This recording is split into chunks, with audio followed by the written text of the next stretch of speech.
नमस्कार. आपण पाहताय लोकराज्य न्यूज 24. पाहुयात महत्त्वाची बातमी. हॉटेलमध्ये जेवायला गेलेल्या एका निष्पाप तरुणावर काही गुंडांनी कोयता आणि बिअरच्या बाटल्यांनी अमानुष आणि जीवघेणा हल्ला केल्याची धक्कादायक घटना समोर आलीय.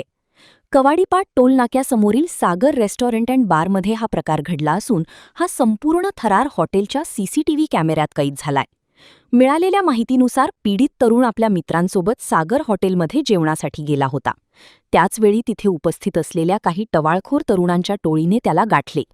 आम्हाला दारू पिण्यासाठी पैसे दे, नाहीतर तुला इथून जिवंत जाऊ देणार नाही, अशी धमकी या गुंडांनी दिली. जेव्हा पीडित तरुणाने पैसे देण्यास स्पष्ट नकार दिला तेव्हा या टोळीचा थरकाप उडाला. गुंडांनी आधी त्याला शिवीगाळ केली आणि त्यानंतर सोबत आणलेले धारदार कोयते आणि बिअरच्या बाटल्यांनी त्याच्यावर तुटून पडले. तरुणाला जीवे मारण्याच्या उद्देशानेच हा हल्ला करण्यात आला होता. या घटनेमुळे पुणे आणि परिसरातील कायदा व सुव्यवस्थेवर पुन्हा एकदा मोठे प्रश्नचिन्ह निर्माण झाले आहे. पोलिसांचा धाक संपलाय का, असा संतप्त सवाल नागरिक विचारत आहेत.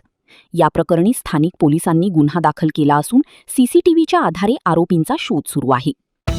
महाराष्ट्रातील महत्त्वाच्या आणि ताज्या बातम्या पाहण्यासाठी आजच आमच्या लोकराज्य न्यूज 24 न्यूज चॅनलला यूट्यूबवर सबस्क्राईब करा आणि बेल आयकॉन प्रेस करा.